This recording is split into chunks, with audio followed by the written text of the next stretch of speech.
మీ GIET ఇప్పుడు GGUగా మారింది. 2000కు పైగా ప్లేస్మెంట్స్, IPM, KPMG వంటి సంస్థలతో ఇంటిగ్రేటెడ్ కోర్సులు. UPSC కోచింగ్, అడ్మిషన్లు ఓపెన్. ఇవాళ రేపు ప్రతి ఇంట్లోనూ మోకాళ్ళ నొప్పులతో బాధపడే వాళ్ళు లేరు అంటే అతిశయోక్తి కాదు. అమ్మకో, నాన్నకో, అత్తకో, మామకో, అమ్మమ్మకో, నానమ్మకో, తాతయ్యకో ఎవ్వరో ఒకరికి మోకాళ్ళ నొప్పులు, నడవలేకపోతున్నాం, కింద కూర్చోలేకపోతున్నాం అని వింటూనే ఉంటాం మనం. అయితే అసలు మోకాళ్ళ నొప్పులు ఎందుకు వస్తాయి, ఎవరికి వస్తాయి, ఏ ఏజ్ లో వస్తాయి, దానికి ఏం చెయ్యాలి, అసలు రాకుండా ఉండాలంటే ఎలాంటి జాగ్రత్తలు తీసుకోవాలి, ఇలాంటి వాటన్నింటి గురించి మనకి సమగ్రంగా వివరించేందుకు ప్రస్తుతం మనతో పాటు ఉన్నారు డాక్టర్ సాయి లక్ష్మణ్ అన్నయ్య గారు. ఆయన ఆర్థోపెడిషియన్, అలాగే రోబోటిక్స్ కి స్పెషల్ గా హైదరాబాద్ కి అలాగే తెలంగాణకి ఇంట్రడ్యూస్ చేసినటువంటి ఫస్ట్ పర్సన్. ఇంకా ఆయన ఈ మోకాళ్ళ మార్పిడి అలాగే హిప్స్ అంటాం కదా, వాటి మార్పిడిలో నంబర్ 1 డాక్టర్ ఇన్ తెలంగాణ. ఆయన ప్రస్తుతం కిమ్స్ లో వర్క్ చేస్తున్నారు. ఇప్పుడు మనతో పాటు ఉన్నారు, ఆయనతో మాట్లాడదాం. డాక్టర్ గారు నమస్తే అండి. నమస్కారం అండి. డాక్టర్ గారు, నేను ఇందాకే చెప్పినట్లు ప్రతి ఒక్కరు ఆల్మోస్ట్ ఇళ్లలో వింటూనే ఉంటాం, ఎవరో ఒకరికి, అమ్మకో, అత్తకో, నానమ్మకో, తాతయ్యకో. ఒకప్పుడు ఇంత మోకాళ్ళ నొప్పులు ఇంతగా బాధపడడం ఉండేది కాదు. కానీ ఈ 10 సంవత్సరాల్లో అసలు మోకాళ్ళ నొప్పులు లేని ఇల్లు లేదు అంటే అసలు నిజం, అది అసలు లేదని అనుకోవడానికి లేదు. అలా అయిపోయింది. ఎందుకు అలా, అంతలా ఎందుకైంది పరిస్థితి? మనకి లాంజివిటీ ఆఫ్ లైఫ్ పెరుగుతుందండి. మోకాళ్ళ నొప్పులు అనేది ప్రతి దశలో ఉంటుంది. బాల్యంలో గ్రోత్ పెయిన్స్ అంటాం, యవ్వనంలో స్పోర్ట్స్ ఇంజరీస్ అంటాము, అట్లాగే వృద్ధాప్యంలో ఎల్డర్లీ ఏజ్ గ్రూప్ లో అయితే ఆర్థరైటిస్ అంటాం. మిగతా 2 జరిగినా జరగపోయినా, అంటే బాల్యంలో గ్రోత్ పెయిన్స్ ఉండాలని లేదు, యవ్వనంలో స్పోర్ట్స్ ఇంజరీస్ అవ్వచ్చు అవ్వకపోవచ్చు. కానీ ఒక వయసు దాటిన తర్వాత, అంటే 50s 60s దాటిన తర్వాత జనరల్ గా ఆర్థరైటిస్, మోకాళ్ళ నొప్పులు అందరిలో ఉంటాయి. సో కామన్ గా మోకాళ్ళ నొప్పులు అనగానే మనకు గుర్తొచ్చేది ఏజ్డ్ పీపుల్, అవును, వయసు వచ్చిన వాళ్ళకి. డెఫినెట్లీ మనం 2 కాళ్ళ మీద నడుస్తాం కాబట్టి through out our life span మనం నడిచే కొద్దీ మోకాళ్ళు అరుగుతూ ఉంటాయి. ఆ అరుగుదల కాపాడుకుంటా ఉంటాకి, దాని తగ్గట్టుగా జాగ్రత్తలు తీసుకుంటా ఉంటాకి చాలా మంది పేషెంట్స్ మన దగ్గరకు వస్తూ ఉంటారు. సో వచ్చినప్పుడు వాళ్ళ స్టేజ్ ని మనం ఐడెంటిఫై చేసి ఆ స్టేజ్ ని బట్టి మనం సలహాలు ఇస్తాం జరుగుతుంది. ఓకే. కానీ సార్, మీరు అన్నట్లు మరి పెద్దవాళ్ళకి వస్తుంది అంటున్నారు. ఇప్పుడు చూస్తుంటే 30s లో వాళ్ళకి కూడా మోకాళ్ళ నొప్పులు వచ్చేస్తున్నాయి, వాళ్ళకి కూడా గుజ్జు అరిగిపోయింది, మోకాళ్ళు అరిగిపోయినాయి, కీళ్ళు అరిగిపోయింది, ఇలా వింటున్నాం. మరి వాళ్ళకి ఎందుకు? చిన్న వయసులో వచ్చే ఆర్థరైటిక్ చేంజెస్ ఒకటి వ్యాధి నుంచి రావచ్చు, రుమటాయిడ్ ఆర్థరైటిస్ అంటాం. అది బాగా పెరుగుదలలో ఉంది, ఎక్కువ మందిలో కనపడుతుంది ఇప్పుడు. రెండవది, వాళ్ళు సరైన కేర్ తీసుకోకపోవటం, అంటే లైఫ్ స్టైల్ మార్పుల్లో అవసరమైన దానికి అవసరం లేని దానికి ప్రతిదానికి కింద కూర్చుంటాం, వెయిట్ సరిగ్గా మెయింటైన్ చేసుకోకుండా అధిక బరువు ఉంటాం, లేదా ఇంజరీస్ అయినా పట్టించుకోకుండా ట్రీట్ చేయకుండా నెగ్లెక్ట్ చేసుకుంటాం, ఎక్సర్సైజ్ లేకపోవటం. ఈ 4 కారణాల వలన చిన్న వయసులో, అంటే 30s 40s లో కూడా మనం ఆర్థరైటిక్ పెయిన్స్ ఎక్కువగా చూస్తున్నాం. ఓకే. మరి ట్రీట్మెంట్ సార్, ఆర్థరైటిస్ పెయిన్స్ లేకపోతే రుమటాయిడ్ ఆర్థరైటిస్ 2 డిఫరెంటా? దానికి దీనికి ఏంటి తేడా? రుమటాయిడ్ ఆర్థరైటిస్ అనేది ఒక వ్యాధి, అది కీళ్లకు సంబంధించిన వ్యాధి. అది జన్యుపరంగా వస్తుంది. కొంతమందిలో పెరుగుదల దశలో తెలుస్తుంది, కొంతమందిలో 25-30 ఇయర్స్ అప్పుడు బయటపడుతుంది, కొంతమందికి 50 తర్వాత బయటపడుతుంది. ఆ ప్రెజెంటేషన్ వాళ్ళు దాన్ని బట్టి. ట్రీటబుల్? ఇది వెరీ మచ్ ట్రీటబుల్. కంప్లీట్ గా ఇరాడికేటబుల్ చేయలేం దాన్ని. దీన్ని ట్రీటబుల్ ఇన్ ద సెన్స్ దాని లక్షణాలు తగ్గించి దాని ప్రోగ్రెషన్ ని మనం ఆపగలుగుతాం. దానికి ఫస్ట్ నుంచే డాక్టర్ని సంప్రదించి మెడిసిన్స్ తీసుకుని ఎక్సర్సైజులు చేసుకుంటే వాళ్ళకి సరిపోతుంది. ఇక రెండో రకమైన ఆర్థరైటిస్, ఈ ఆర్థరైటిస్ ఎల్డర్లీలో చూస్తాం, కానీ చిన్న వయసులో ఏ కారణం వల్ల అయినా మనం చెప్పుకున్నట్టు అయితే ఆ స్టేజ్ని బట్టి వాళ్ళు దాన్ని ఐడెంటిఫై చేసుకుని దానికి ట్రీట్మెంట్ తీసుకోవాలి. ఓకే.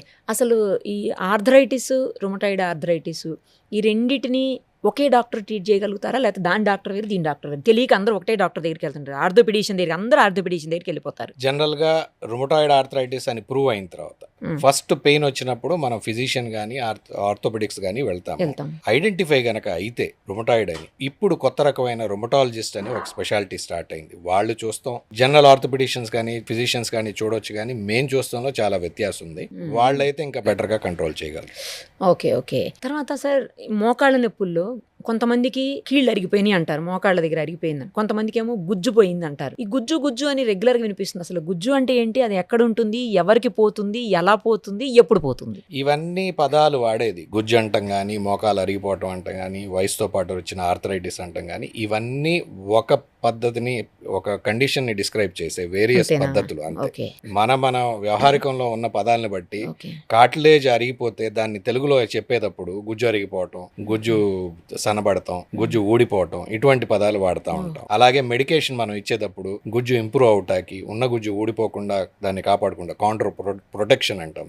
సో ఈ పదాలన్నీ వయసుతో పాటు వచ్చిన ఆర్థరైటిస్ని డిస్క్రైబ్ చేసే పదాలు. మన పద్ధతులు చెప్పే పద్ధతులను బట్టి ఈ పదాలు మారొచ్చు, కానీ అన్నీ ఒకే కండిషన్ గురించి మాట్లాడతాం. అంటే ఏంటి అసలు, ఎలా పోతుంది అది?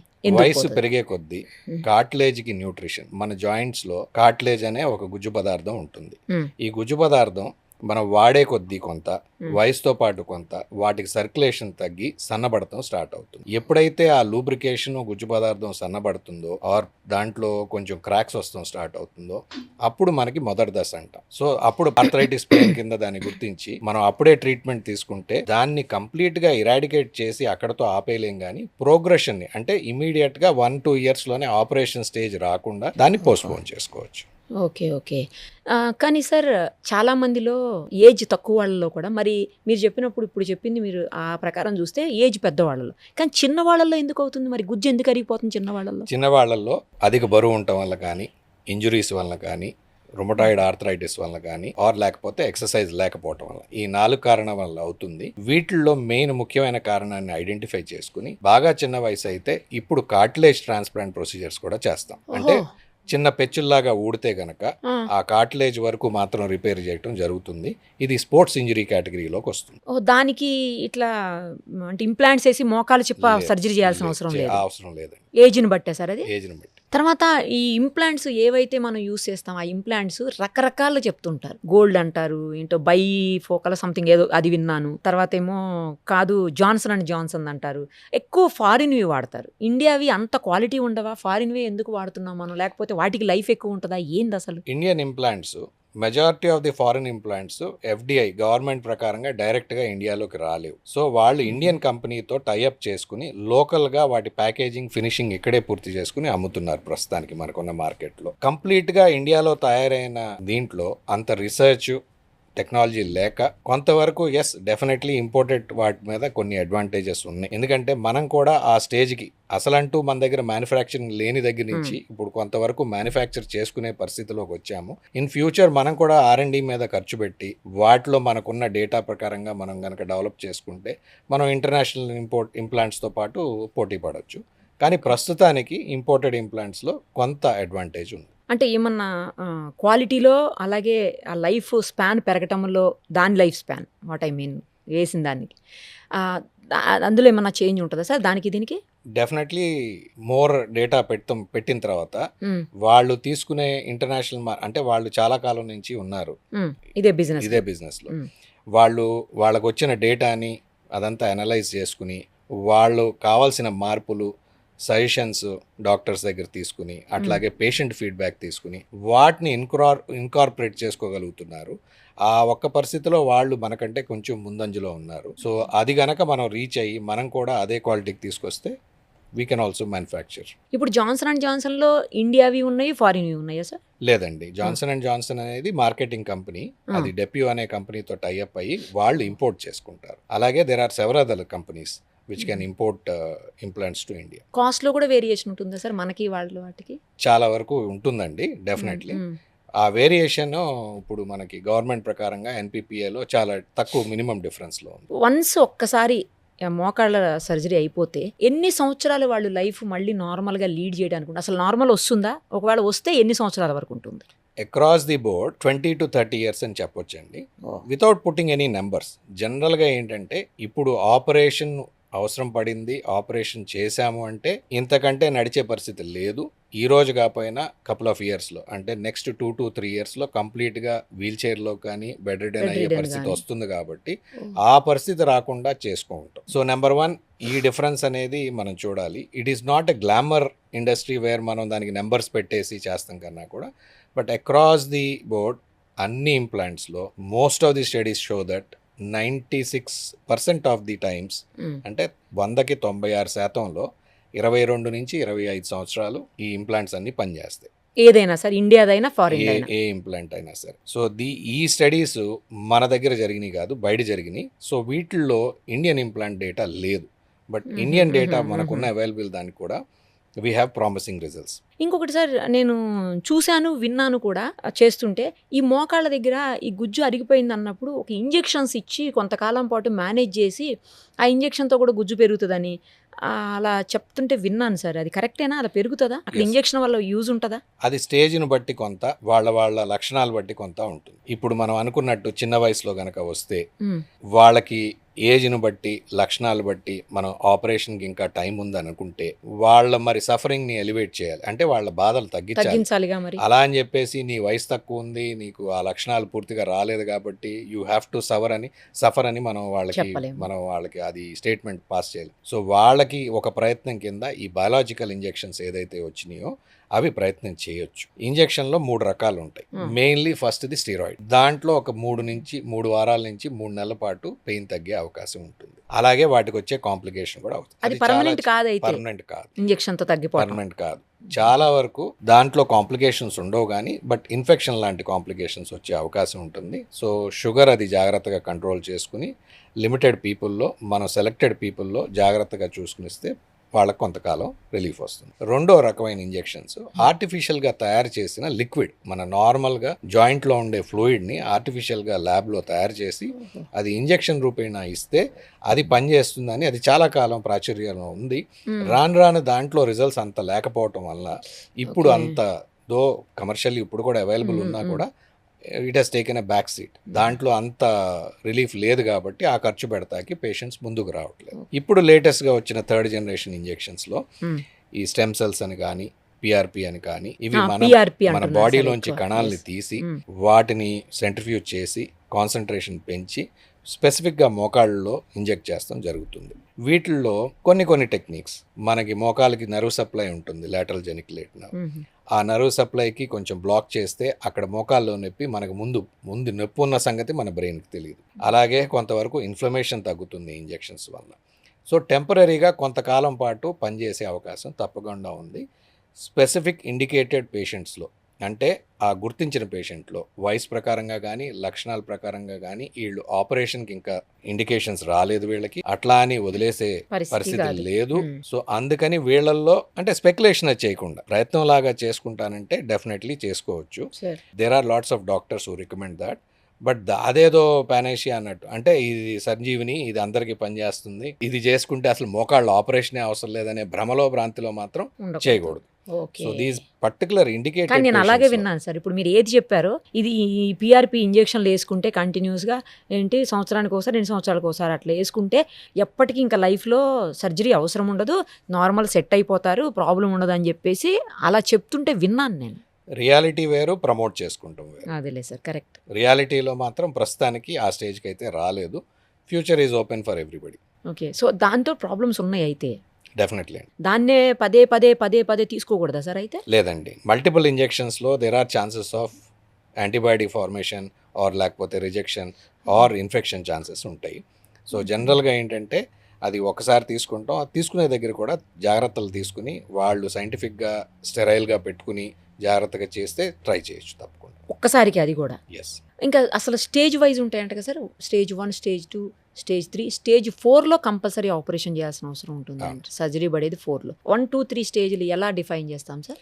స్టేజ్ 1 జనరల్గా 40s 45లో లేడీస్కి, అలాగే 50sలో మగవాళ్ళకి కొద్దిగా లక్షణాలు స్టార్ట్ అవుతాయి. కంఫర్టబుల్గా మెట్లు ఎక్కుతుంటే కొంచెం కష్టం అనిపిస్తాం. ఇదివరకు కొంత దూరం నడిచి మన మార్కెట్కి వెళ్ళి కూరగాయలు అయితే తెచ్చుకుని, కానీ ఇప్పుడు అలసిపోవటం, కూర్చుని లెగటంలో కొంచెం ఇబ్బంది పడటం, అలాగే మోకాళ్ళలో కాస్త నొప్పి, వేక్ కైండ్ ఆఫ్ సెన్సేషన్స్, నైట్లో పడుకున్నప్పుడు కూడా కొంచెం అటు ఇటు తిరిగినప్పుడు కాస్త ఇబ్బంది అనిపిస్తాం, క్రాంప్స్ లాగా వస్తాం. ఇవి స్టేజ్ 1 లక్షణాలు. క్రాంప్స్ కూడా వస్తాయి. మీరు దీంట్లో ఈ ఏజ్ని, ఈ లక్షణాలని 2 మ్యాచ్ చేయాలి. ఇదే లక్షణాలు వేరే ఏజ్ గ్రూప్లో అయితే, ఇంకా చిన్న వయసులో వాళ్ళు అయితే you have to look at other causes. But మనం చెప్పుకున్న 40-45 మధ్యలో లేడీస్కి, అట్లాగే 50-55 మధ్యలో జెంట్స్కి స్టేజ్ 1. ఈ స్టేజ్లో ఎక్స్రేస్ చేసి కొంతవరకు కొద్దిగా మెడికేషన్, అంటే ఇప్పుడు ఉన్న ఇన్ఫ్లమేషన్ తగ్గాలి కాబట్టి 4 పెయిన్ కిల్లర్స్ అవి వేసుకుని కొన్ని ఎక్సర్సైజ్లు స్టార్ట్ చేసుకోవాలి. అలా ఆ స్టేజ్ నుంచి నెక్స్ట్ స్టేజ్కి ప్రోగ్రెషన్ని తప్పించుకోవాలి. రెండో స్టేజ్, ఈ లక్షణాలు దాటి ఎవ్రీడే యాక్టివిటీస్లో కొంచెం డిఫికల్టీ మీరైతే చూస్తూ మొదలు పెట్టారు, ఆ ఇంటెన్సిటీ కాస్త పెరగటం, ఒక టాబ్లెట్ అవసరం అవటం, అది రెండో స్టేజ్గా గుర్తించి ఈ స్టేజ్లో కనుక ఎక్స్రే తీయించుకుంటే ఎక్స్రేలో జాయింట్ బోన్స్ మధ్యలో గ్యాప్ కూడా తగ్గుతూ ఉంటుంది. ఆ స్టేజ్లో మాత్రం అవసరం అయితే పట్టీలు, ఫిజియోథెరపీ, సెంటర్కి వెళ్ళి కొన్ని రోజులు చేసుకుంటాం, ఇటువంటివి చెప్తాం. స్టేజ్ 3 నా స్టేజ్ 3 జనరల్గా బోన్ టు బోన్ టచ్ అయిపోయి ఈవెన్ బేసిక్ యాక్టివిటీస్కి ఇబ్బంది పడతాం. అంటే బజార్ వెళ్ళటం మానేసాం, కూరగాయలు నేను తెచ్చుకోవట్లేదు, ఈ ఇప్పుడున్న వీటిలో ఆర్డర్ చేసుకుంటున్నాం, మెట్లు ఎక్కడం మానేసాం, ఎక్కడికి వెళ్ళాలన్నా 2 అడుగులు వెళ్తా కూడా ఇంట్లోంచి బయటికి రావడానికి స్కూటర్ తీసి బయటికి వెళ్తున్నాం. సో ఇటువంటి స్టేజ్లో స్టేజ్ 3 కింద గుర్తించి మనం ఎక్స్రే తీసుకుంటే కనుక బోన్ ఆన్ బోన్ ఆర్థరైటిస్ అని చెప్పి, ఈ స్టేజ్లో వాళ్ళు వయసు కనుక 50-60 ఆ ఏజ్ గ్రూప్లో ఉంటే జనరల్గా ఆపరేషన్ చెప్తాం. ఆ స్టేజ్ మించితే లిగమెంట్స్ ఇవన్నీ కూడా పట్టు వదిలేసి కంప్లీట్గా కార్టిలేజ్ డీన్యూడ్ అయిపోయి, అంటే కంప్లీట్గా కార్టిలేజ్ పోయి తొలగిపోవటం స్టార్ట్ అయితే లిగమెంట్స్ వదిలేస్తే దాన్ని స్టేజ్ 4 అంటాం. స్టేజ్ 4లో డెఫినెటివ్ ఇండికేషన్స్, స్టేజ్ 3లో yes we can start planning for surgery. So that is the different. ఈ స్టేజ్ కూడా దాటి డిస్లొకేషన్ ఈ ఫ్రాక్చర్స్ అంటే స్ట్రెస్ ఫ్రాక్చర్స్ అవ్వచ్చు, డిస్లొకేషన్ లిగమెంట్ పోయి అవ్వచ్చు. ఆ స్టేజ్లో మాత్రం ప్రైమరీ నీ రీప్లేస్మెంట్ కుదరదు. వాళ్ళకి కాంప్లెక్స్, వాళ్ళకి ఉండే వేరే ఇంప్లాంట్స్ ఉంటాయి, హింజ్డ్ ఇంప్లాంట్స్ అంటాము, రివిజన్ ఇంప్లాంట్స్ అంటాం, అటువంటి వాటితో చేయొచ్చు. కానీ కాస్త ఇంప్రూవ్ అవుతుంది లైఫ్ స్టైల్. సో ఆ స్టేజ్ వరకు రాకూడదు. బట్ అందరూ ఈ స్టేజ్లు చెప్తారు, నేను చెప్తాను, ప్రతి డాక్టర్ చెప్తాడు. ఇప్పుడు చెప్పండి, ఉదాహరణకి పేషెంట్తో మాట్లాడేటప్పుడు mild, moderate, severe. Mild, moderate, సివియర్లో మీరు పర్సంటేజ్ వేసుకుంటే 30% అరిగిందంటే మైల్డ్, 60% అడిగితే మోడరేట్, బాగా అరిగిందంటే సివియర్. సో నా 29 ఉంటే ఏమంటారు, మైల్డా, మోడరేటా? 31 ఉంటే? సో ఇన్ బిట్వీన్ స్టేజెస్లో ఉండకూడదని ఎక్కడైనా రూల్ ఉందా? మనుషులందరినీ కేటగరైజ్ చేసి అందరూ నువ్వు గ్రేడ్ 1, గ్రేడ్ 2, గ్రేడ్ 3 అనేది ఉండదు. ఇన్ బిట్వీన్ ట్రాన్సిషన్ స్టేజ్లో చాలా మంది ఉంటారు. So most of the classifications ప్రాక్టికల్గా ఇవన్నీ ఏంటంటే మన ట్రీట్మెంట్ ఇండికేషన్స్ చెప్తాకి, మాకు ట్రైనింగ్ కానీ మేము మా జూనియర్స్కి, స్టూడెంట్స్కి చెప్తాకి ఇది బాగా పనికొస్తుంది. దీన్నే మనం పబ్లిక్ కూడా చెప్తా ఉంటాం, ఐడెంటిఫై చేసి, ఈజీ, కాంప్లికేట్ చేయకుండా. But believe me 90% of us we're in transitional stage. Stage 1కి స్టేజ్ 2కి మధ్యలో ఉంటాం. సో మన ఎక్స్పీరియన్స్ బట్టి డాక్టర్ మనకు తెలిసిన వాడా, బాగా ఇదే బిజీగా ఉండే డాక్టర్ ఎక్కువ మాట్లాడలేక నువ్వు స్టేజ్ 1లో ఉన్నావు, కొంచెం అగ్రెసివ్ సర్జన్ అయితే నువ్వు స్టేజ్ 3లో ఉన్నావు, నువ్వు సర్జరీకి రా. అలా కాకుండా ఎగ్జాక్ట్గా ఇట్ ఈస్ స్పెసిఫై చేయడం చాలా కష్టం. అది in between stages. So in between స్టేజెస్ని ఇండికేషన్స్ ప్రకారంగా వాళ్ళ ఇబ్బంది ప్రకారంగా కొంత పెయిన్ కిల్లర్స్ కానీ ఇది వాడుకుని ఆ స్టేజ్ని బట్టి వాళ్ళకి తగిన సూచనలు ఇవ్వటం జరుగుతుంది. కానీ ఎక్కువ రోజులు పెయిన్ కిల్లర్స్ యూస్ చేసినా కూడా అదర్ కాంప్లికేషన్స్, ఇంకా వేరే ఇష్యూస్ వచ్చే అవకాశం ఉంటుంది కదా సార్, అది కూడా కరెక్ట్ కాదు కదా. మరి సర్జరీకి వెళ్ళడమే బెటర్ ఏమో అలాంటి టైంలో. డెఫినెట్లీ స్టేజ్ అంటే ఇండికేషన్స్ ఉండి, అంటే స్టేజ్ 3, స్టేజ్ 4లో ఉండి వాళ్ళకి పెయిన్ కిల్లర్స్ అవసరం బాగా పడుతుందంటే definitely pain killers are not an indication. అదే సార్, పెయిన్ కిల్లర్స్ మీరు అన్నట్టుగా ఓన్లీ ఫర్ షార్ట్ డ్యూరేషన్ వేసుకోవాలి. అంతకన్నా ఎక్కువ వేసుకుంటే definitely there will be side effects. Side effects అలోపతిలో మేము చెప్తాం కాబట్టి వాళ్ళు భయపడతారు, అదే వేసుకోరు. That sometimes pushes them to other allied medications like homeopathy and this. See నాకు పెద్ద అవగాహన లేదు కానీ but all inflammatory, anti inflammatory ఏ సిస్టంలోకి వెళ్ళినా కూడా మీకు అదే ఉంటుంది. Over a period of time ఉన్నాయే లేవు అని చెప్పుకున్నా కూడా స్టడీస్ లేవు కాబట్టి దే హార్మ్ఫుల్ సైడ్ ఎఫెక్ట్స్ వచ్చే అవకాశమే ఉంటుంది. సో పెయిన్ కిల్లర్ ఏ సిస్టంలో తీసుకున్నా, whether it is allopathy, homeopathy, ఆయుర్వేదం, జనరల్గా మంచి కాదు. ఆ చెప్పే విధానంలో డిఫరెన్స్ ఉంటుంది. మేము తగిన జాగ్రత్తలు చెప్పి వాటి మీద డిపెండెన్సీస్ పెట్టకుండా, that is part of our what we believe is a evidence kind of base medicine మంది.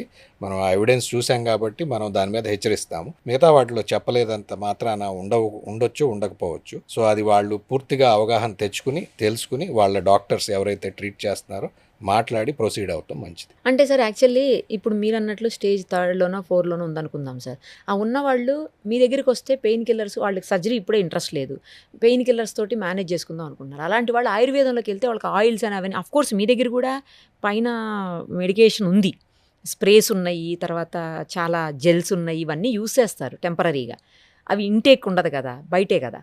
సో అదే టైపులో ఆయుర్వేదంలో కూడా ఆయిల్స్ అవి ఇవి ఆ మసాజులతో కూడా చాలా వరకు కంట్రోల్ అవుతుంది.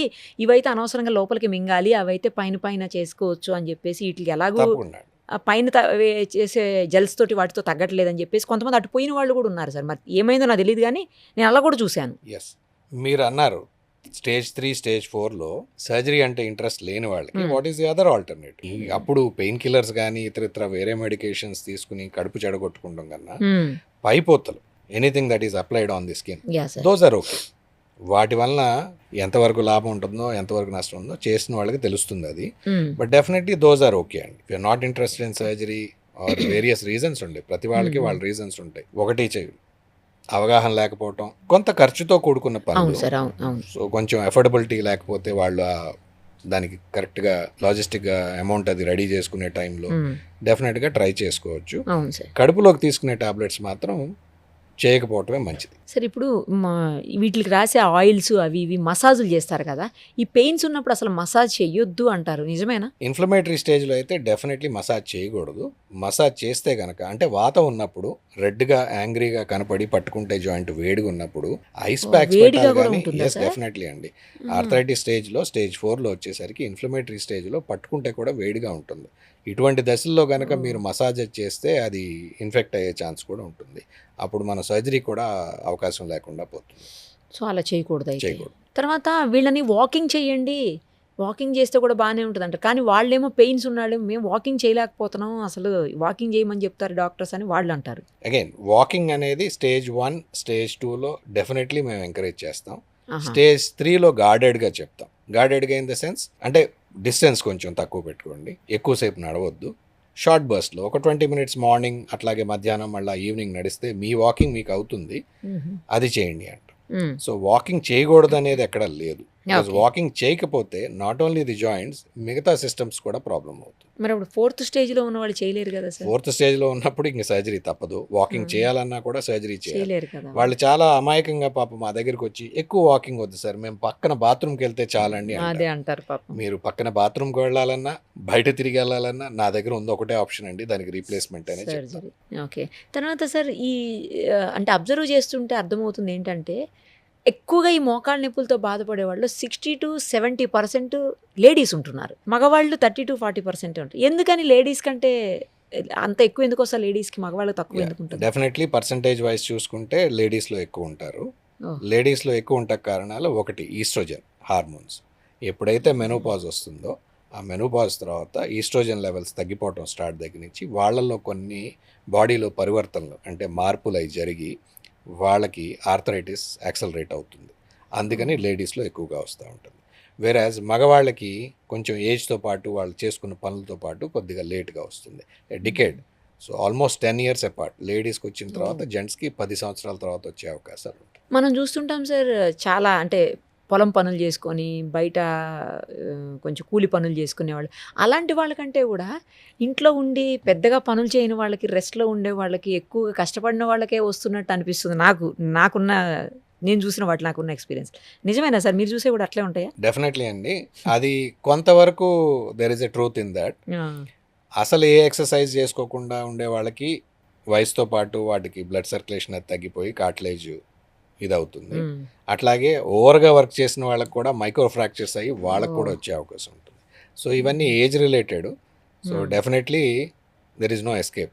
ఎవరన్నా ఒకళ్ళు రాకపోతే ఎక్సెప్షన్ ప్రూవ్స్ ది రూల్. అంటే వాళ్ళ అదృష్టవంతులు, మిరకల్ స్టిల్ హ్యాపెన్ అని మనం అనుకోవాలి తప్పితే జనరల్గా మా లెక్క ఏంటంటే ఒక వయసు వచ్చిన తర్వాత నాకైనా మీకైనా ఎవరికైనా వస్తుంది, రావాల్సిందే, ఇంకా అది కామన్. అది కామన్. ఇంకొకటి కూడా సార్, ఇప్పుడంతా కూడా మనం వెస్ట్రన్ కమోడ్స్ యూస్ చేస్తున్నాం. ఒకప్పుడు అంతా ఇండియన్ కమోడ్స్ ఉన్నాయి, ఇప్పటికీ కొన్ని చోట్ల ఇండియన్ కమోడ్స్ ఉన్నాయి కదా. చాలామంది చెప్తున్నారు ఇండియన్ కమోడ్స్నే వాడండి, ఫ్యూచర్లో చాలా ప్రాబ్లమ్స్ రాకుండా ఉంటాయి. ఆ పోస్చర్ పెట్టి మరీ చూపిస్తున్నారు, ఇట్లా ఆ పొజిషన్ పెట్టి మరి ఇలా కూర్చుంటే అసలు ప్రాబ్లమ్సే రావు అని చెప్పి చాలామంది. కానీ అలా కూర్చోవటం వల్లనే మోకాళ్ళ నొప్పులు వస్తున్నాయి, అందుకనే ఇండియన్ టాయిలెట్స్ వాడొద్దు, మనం ఇప్పుడు వాడుతున్న ఫారిన్ టాయిలెట్సే కరెక్ట్ అని చెప్పేసి కొంతమంది మాట్లాడుతున్నారు. ఇందులో ఏది కరెక్ట్ అసలు? ఇది కేవలం మన ఏషియన్ కల్చర్లోనే ఉంది. ఇండియాలో మనం ఇండియన్ టైప్ ఆఫ్ టాయిలెట్స్ కానీ, వెస్ట్రన్ టైప్ ఆఫ్ టాయిలెట్స్ కానీ, అలాగే మీరు జపాన్లో కానీ చైనాలో కానీ చూసుకుంటే వాళ్ళు మోకాళ్ళ మీద కూర్చుని భోంచేస్తూ ఉంటారు ఇప్పుడు కూడా. సో ఇవన్నీ very peculiar to Asian culture. మన సబ్ కాంటినెంట్లో మన చుట్టుపక్కల దేశాల్లో ఈ పద్ధతులు బాగా చూస్తూ ఉంటాం. ఓకే. చిన్న వయసులో అంటే అంటిల్ వి రీచ్ అబౌట్ 30-40 అరుగుదల వచ్చే దశ వరకు అందరూ అన్నీ చేసుకోవచ్చు as per their availability, as per their need. వాళ్ళు ఇండియన్ కమోడ్ కానీ వెస్ట్రన్ కమోడ్ కానీ ఏదైనా వాడుకోవచ్చు. అలాగే ఆటలు ఆడేటప్పుడు పిల్లల మీద రిస్ట్రిక్షన్స్ ఏం పెట్టకుండా కింద కూర్చుని ఆడండి, ఎగిరి గంతులేయండి, ఇవన్నీ చెప్తాం. బట్ ఆర్థరైటిస్ వచ్చిన తర్వాత జనరల్లీ యాక్సలరేషన్ తగ్గిస్తాకి మనకున్న మార్గాలు అంటే వయసుతో పాటు అది పెరుగుతూ ఉంటుంది. మన చేతిలో చాలా లిమిటెడ్ రిసోర్సెస్ ఉన్నాయి. ఇంజెక్షన్స్ పని చేయొచ్చు, పని చేయకపోవచ్చు. ఎక్సర్సైజ్ చేసే అవకాశం ఉండొచ్చు, ఉండకపోవచ్చు. కొన్ని వాళ్ళ ఫైనాన్షియల్ సిచ్యువేషన్ బట్టి కాస్త వాకింగ్ చేసే టైం కానీ ఇంక్లినేషన్ కానీ జిమ్కి వెళ్ళే అవకాశం కానీ ఉండకపోవచ్చు. మరి ఇటువంటి వాళ్ళల్లో at least if they are able to convert to a western commode కొంతవరకు చేసుకోగలుగుతారు. సో మనకున్న లిమిటెడ్ రిసోర్సెస్ మనకి బోల్డ్ అనే ఆప్షన్స్ ఉంటే మనం ఓకే ఇది కాకపోతే అది చేయండి అది కాకపోతే. సో ఇవన్నీ లేనప్పుడు the only other option that is left possibility ఏంటంటే అట్లీస్ట్ మిగతా అన్నీ చేసిన రెగ్యులారిటీ లేకపోయినా కింద కూర్చుంటాం మానేసి squatting. So squatting can be భోజనానికైనా కింద కూర్చోవచ్చు, లేదా వెస్ట్రన్ కమోడ్ బదులు ఇండియన్ కమోడ్ వాడచ్చు. వీటన్నిటికీ తగ్గించుకోండి, మానేసేయండి అని చెప్పడం జరుగుతుంది. అది సార్ లంచ్ చేసేటప్పుడు కూడా మీరు అన్నది కూడా కరెక్ట్. కింద కూర్చొని ఇదివరకు అంతా కింద కూర్చొని తినండి, ఇప్పుడు అసలు కింద కూర్చొని తినడం, నించొని తినడం, లేదంటే టేబుల్ పైన ఉంది. దానివల్ల కూడా ప్రాబ్లమ్స్ వస్తున్నాయి అని అంటున్నారు. నిజమేనా సార్ అది? ఆబ్వియస్లీ మనం వెస్ట్రన్ కాపీ చేస్తున్నప్పుడు వాళ్ళ లైఫ్ స్టైల్ ప్రతిదాన్ని కాపీ చేస్తాము. This is a cultural thing. మన అవకాశం ఉన్నంత వరకు పిల్లల్ని మాత్రం కింద కూర్చుని ఆటలాడుకుంటాం, బయటికి వెళ్ళి మట్టిలో ఆడుకుంటాం, ఎండలో ఆడుకుంటాం, వీటికి ఎంకరేజ్ చేయమని చెప్తాం. ఎండలో మట్టిలో కూడా ఇప్పుడు అసలు ఎవరు పంపించట్లేదు కదా సార్, అన్ని ఇండోర్ గేమ్స్ అయిపోయినాయి. ఎప్పుడు చూసినా మొబైల్ ఫోన్లో గేమ్స్. ఇప్పుడు యు ఆస్క్ ఎనీ పేరెంట్, మీ పిల్లల్ని ఏ స్కూల్కి పంపిస్తారంటే ఆ స్కూల్కి ప్లే గ్రౌండ్ ఉందా లేదా, ఇది కాదు ఇంపార్టెంట్. ఆ స్కూల్ వాళ్ళు హోంవర్క్ ఆన్లైన్ పంపిస్తారా లేరా, are they making your kids for the next generation, future ready. So మనం యాజ్ ఎ పేరెంట్ గా ఏం అడుగుతున్నాం అని మనకి అవగాహన లేనప్పుడు, మనకు ఆ క్లారిటీ లేనప్పుడు ఆబ్వియస్లీ స్కూల్స్ కూడా అవే ఆఫర్ చేస్తాయి. సో ఇదివరకు ఎంత పెద్ద స్కూల్ మేము చదువుకునే రోజుల్లో I'm sure every day sports class, ఒక పీరియడ్ స్పోర్ట్స్. స్కూల్ అంతా అయిపోయిన తర్వాత 3ంటికి స్పోర్ట్స్ కంపల్సరీ, 3:30కి బెల్ కొడితే. ఇప్పుడు because of lack of ground ఏమవుతుందంటే ఒక్కొక్క క్లాస్కి వారానికి ఒక్క రోజు మాత్రం స్పోర్ట్స్. కరెక్ట్ మీరు చెప్పింది. So people when we're parents are okay with that. Parents ఏమంటారు, మనకున్న అవైలబిలిటీలో దగ్గరలో చూసుకోవాలంటే మరి ఇవే ఉన్నాయి అంటారు.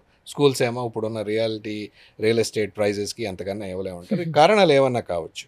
లైఫ్ స్టైల్ చేంజెస్ మనం వెన్ వీఆర్ లుకింగ్ వెస్ట్వర్డ్, పాశ్చాత్యతలు చూస్తున్నప్పుడు మనకు కూడా స్లోగా దాంట్లోకి వెళ్ళిపోతున్నాం. ఏజ్ రిలేటెడ్ అంటే ఓకే సార్, ఏజ్ పెరిగిన తర్వాత వచ్చే మోకాళ్ళ నొప్పుల గురించి ఓకే, ఏం చేయలేము, ఎవరు ఏం చేయలేరు దానికి.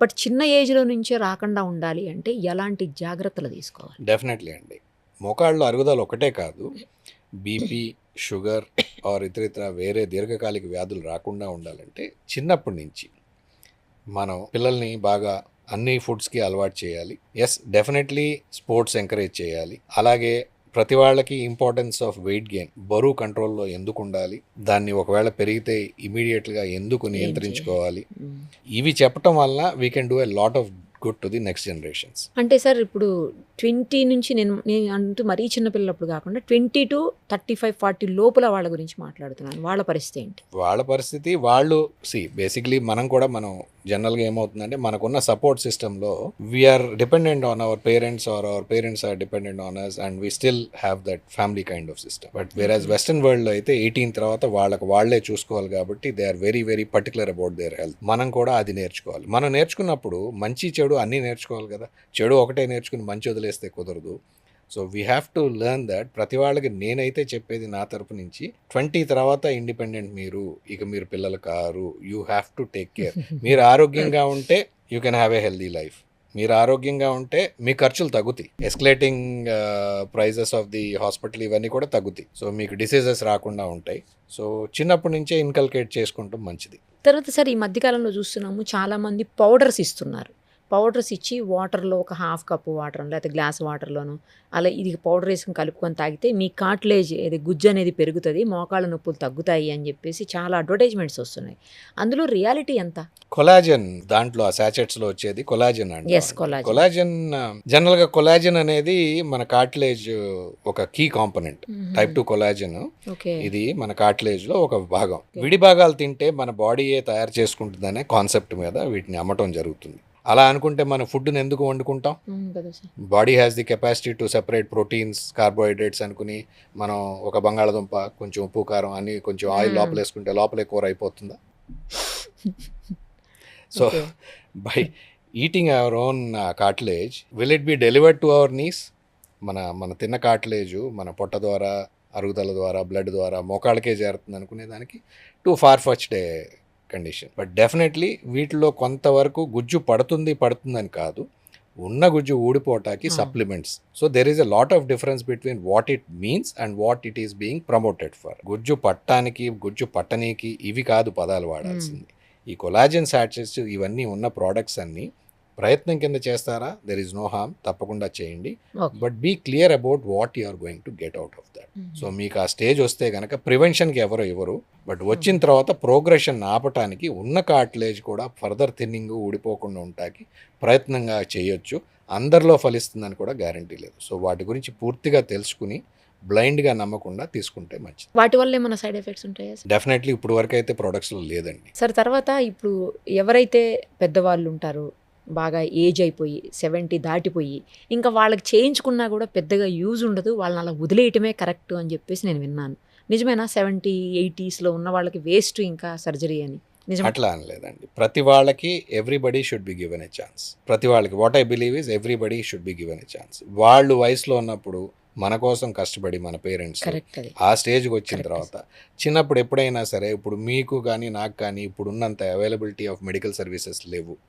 అమ్మ టైంలో ఫాదర్ కనుక జాబ్కి వెళ్తే మా mother would take the child హాస్పిటల్లో లైన్లో నుంచుని పీడియాట్రిక్స్ దగ్గరికి వెళ్ళి టీకాలు వేయించుకుని తీసుకొచ్చారు. అంత కష్టమైన ఎన్ని పనులు ఉన్నా కూడా. అప్పుడు అందరికి 2-3 పిల్లలు, ఇవాళ వచ్చేసరికి ఒకడే. అండ్ అవైలబిలిటీ ఇప్పుడు ఇంటికి కూడా మనం హాస్పిటల్కి వెళ్ళక్కడ ఇంటికి వచ్చి చేసే సర్వీసెస్ ఆ రోజుల్లో లేనప్పుడు అమ్మ అంత కష్టపడి చేసి ఈ రోజు ఈ దశకు వచ్చిన తర్వాత who are you and me to decide అమ్మకి చేయకూడదు అనేది. So I believe that everybody should be given a chance. కొన్ని సందర్భాల్లో మేము కూడా వాళ్ళు వచ్చిన తర్వాత వాళ్ళు బేసిక్ క్వశ్చన్ ఎంతైనా పర్వాలేదు డాక్టర్ గారు, బాగుంటే నడుస్తాము, లేదంటే మీ చేతుల నుంచి వెళ్ళిపోతాము, లేదంటే ఏమీ అక్కర్లేదు డాక్టర్ గారు, పక్కనే అటాచ్డ్ బాత్రూమ్ ఉంది, బాత్రూమ్కి వెళ్ళి వస్తే చాలు అంటారు. కానీ అటువంటి వాళ్ళకి సమ్ టైమ్స్ మేము టెస్ట్లు అయి చేసిన తర్వాత యువర్ అన్ఫిట్ ఫర్ సర్జరీ, వీళ్ళు విత్ స్టాండ్ చేయలేరని వెనక్కి పంపించడం జరుగుతుంది. నెంబర్ 1. సో ఒకటి, everybody should be given a chance. Number 2, అంత డిలే చేయకూడదు. ఆలస్యం అమృతం విషయం. వాళ్ళు అంత డిలే చేసిన తర్వాత it feels very sad that మనం నమ్ముతాం ఇది అవసరం రాకూడదు, అవసరమైన వాళ్ళు మాత్రం చేయించుకుని శుభ్రంగా తిరగాలని. ఆ ఉద్దేశంతోనే we become joint replacement surgeons. కానీ రెఫ్యూజ్ చేయాలంటే అన్నిటికన్నా బిగ్గెస్ట్ ప్రాబ్లం. ఇప్పుడు నేను చాలా మంది కన్విన్స్ చేయాలని చూస్తాను, వాళ్ళు కన్విన్స్ కాకపోతే పర్వాలేదు, ఈ రోజు నేను చేయలేకపోతే వేరే వాళ్ళ దగ్గర ఎక్కడో చోట వాళ్ళకి అవకాశం ఉన్న చోట చేయించుకుంటారు. But as a doctor refusing a patient, ఇక మీకు అవసరం ఉంది, మీరు నడవాలి, మైండ్ యాక్టివ్గా ఉంది, కానీ మీరు సర్జరీని తట్టుకోలేరు, ఈ మాట మాత్రం చెప్పడానికి మాకు ఇబ్బంది. I feel really sad. ఏ కండిషన్లో అలా చెప్పాల్సి వస్తుంది సార్? ఎందుకు వద్దు అని చెప్పాల్సి వస్తుంది? అంటే చేయించుకున్నా కూడా వాళ్ళకి యూజ్ లేనప్పుడు డబ్బులు వేస్ట్, వాళ్ళకి ముందు ఫస్ట్ అవన్నీ పక్కన పెడితే సఫర్ అవుతారు కదా వాళ్ళు, ఆ సర్జరీ తోటి చాలా సఫర్ అవుతారు, అది ఇంపార్టెంట్. అందుకు ఏ కండిషన్స్లో మీరు వద్దని చెప్తారు? Definitely we look at the cardiac and the neuro status అండి. సో బిఫోర్ సర్జరీ మనం చేసే టెస్ట్లోనే వాళ్ళకున్న డయాబెటీస్ కానీ, హైపర్టెన్షన్ కానీ, అట్లాగే న్యూరో అండ్ కార్డియాక్ స్టేటస్ వల్ల కానీ వాళ్ళు ఒకటి they cannot with stand the surgery and they cannot go, రెండిటికి అవసరం ఉన్నా కూడా దే కెనాట్ గో బైలాటరల్, రెండు చేయించుకోలేరు ఒకేసారి. సో అప్పుడు you are looking at a prolonged 1 year kind of programme and lot of stress. So ఈ రీజన్స్ అన్నిటినీ తీసుకుని then we refuse the patient and say no to them. ఒక్కసారి surgery చేసిన తర్వాత ఎన్ని డేస్లో నడవగలుగుతారు సార్? జనరల్గా యంగర్ పేషెంట్ అంటే బాగా ఫిట్గా ఉన్న patient, younger not in the sense of age, బాగా ఫిట్గా ఉన్న పేషెంట్స్, కాంప్లికేషన్స్ లేని పేషెంట్స్ అయితే సేమ్ డే నడిపిస్తాం. Especially single leg, less than 65 years of age, BP షుగర్లు ఉన్న కంట్రోల్లో ఉన్నాయి అనుకుంటే వాళ్ళు సేమ్ డే ఈవినింగ్ నడుస్తారు. 2 కాళ్ళు చేసిన వాళ్ళకి, బైలాటరల్ చేసిన వాళ్ళకి, లేదా కొంచెం ఎల్డర్లీ విత్ కాంప్లికేషన్స్ అండ్ బరువు ఎక్కువ ఉన్న వాళ్ళకి నెక్స్ట్ డే మార్నింగ్ నడిపిస్తాం. మోర్ ఇంపార్టెంట్ ఏంటంటే 1 రోజులో పంపించానా, 2 రోజుల్లో పంపించానా, 3 రోజులు కాంప్లికేషన్ లేకుండా బయటికి వెళ్తాం. అలాగే అనుకున్నట్టు అట్లీస్ట్ 20-30 years కంఫర్టబుల్గా వితౌట్ మచ్ ఆఫ్ మెయింటెనెన్స్ వాళ్ళ పనులు వాళ్ళు హ్యాపీగా చేసుకుంటాం. That is what we look at. So that unhealthy competition it was there about 10-15 years back. కింద కూర్చోబెట్టానా, మెట్లెక్కిచ్చానా, వీడియోలు తీసి పెట్టామా, సో ఇలా మడతొచ్చిందా, అలా మడతొచ్చిందా. ఐ డోంట్ థింక్ రిప్లేస్మెంట్ అంత గ్లామరైజ్ చేసే ప్రొసీజర్ ఏం కాదు. It is a basic need. అంత మంచిదైతే నేను ఒక 2 మీను ఒక 2 అందరం ఇప్పుడే చేసేసుకుందాం. లేటర్ ఆన్ కాస్ట్ పెరగవచ్చు, కష్టం అవ్వచ్చు. So I don't want to educate that. But the thing is like ఆ అవసరం వచ్చినప్పుడు అది చేయించుకుని కాంప్లికేషన్ లేకుండా బయటపడతాం. It's not like a competition, ఇది నేను 3 గంటల్లో నడిపించాను, మీరు 6 గంటల్లో నడిపించారు. That's not a healthy kind of discussion. బట్టి చేయాలేమో. డెఫినెట్లీ. ఇప్పుడు అయిపోయిన తర్వాత ఏమన్నా మెడికేషన్ ఉంటుందా సార్? మళ్ళా హాస్పిటల్కి వెళ్ళటము లేకపోతే మెడిసిన్స్ వాడడము అలా ఏమన్నా ఉంటుందా కొంతకాలం పాటు? జనరల్గా ఒక 3 months తర్వాత పెద్ద మెడికేషన్ ఏమి ఉండదు రీప్లేస్మెంట్ తాలూకా. యాంటీబయాటిక్స్ ఇవన్నీ 1 dayలో ఆపేస్తాము. Pain killers yes definitely 15 to 20 days అవసరం ఉంటుంది. దాని తర్వాత మామూలుగా తీసుకునే కాల్షియం, విటమిన్ D3, వాళ్ళు తీసుకునే బీపీ, షుగర్ మెడికేషన్ ఏమైనా ఉంటే అంతవరకే తప్పితే మోకాల్ని ఫర్దర్గా మెయింటైన్ చేసుకుంటాయి. లేటెస్ట్ ఇప్పుడు కిడ్నీ ట్రాన్స్ప్లాంట్ అయిందో లేకపోతే హార్ట్ బాడీ రిజెక్ట్ చేయకుండా కొన్ని మెడిసిన్స్ మీరు లైఫ్ లాంగ్ వాడుకోవాలి. బట్ దీనికి అది అవసరం. వన్స్ ఈ ట్రాన్స్ప్లాంట్ అయిపోయిన తర్వాత మీ పెయిన్ కిల్లర్స్ అవసరం తగ్గిపోయిన తర్వాత స్పెసిఫిక్గా మోకాళ్ళకంటూ చేసుకోవాల్సింది రోజుకు ఒక 10 నిమిషాలు ఎక్సర్సైజ్ తప్పితే వేరే మెడికేషన్. అది ఎప్పటికి చేయాలి సార్? ఎక్సర్సైజ్ ఎప్పటికి చేయాలి, ఎందుకంటే మన మోకాళ్ళు మనం మార్చిన మోకాళ్ళలో మార్చేది కేవలం ఆ బోన్స్ మీద మనం తొడుగులు పెడుతున్నాం. It's like a cover, resurfacing. So దాన్ని నడిపించాలంటే మన మజిల్స్ ఇంటాక్ట్ ఉండాలి, వాటిలో మజిల్ టోన్ ఉండాలి, స్ట్రెంత్ ఉండాలి. కాబట్టి exercises will do that. So అదొకటే, ఒక 10 minutes రోజు ఎక్సర్సైజ్ చేసుకుని 20 to 30 minutes వాకింగ్ చేసుకోగలిగితే కనుక that's good maintenance. Okay. Vitamin D3 deficiency అనేది ఇప్పుడు ఆల్మోస్ట్ 100లో 96 పీపుల్కి చూస్తున్నాం సార్. ఈ వైటమిన్ D3 డెఫిషియన్సీ కూడా మోకాళ్ళ అరుగుదలకు ఏమన్నా రీజన్ అవుతుందా? డెఫినెట్లీ అండి, definitely. Vitamin D3 is very essential for most of the body functions. నేను I will confine myself particularly to the cartilage and the bones. Vitamin D కాల్షియంని transport చేస్తుంది మన బోన్స్లో, బోన్ స్ట్రెంత్ ఉంటాయి. Vitamin D cell రీజనరేషన్కి very very important.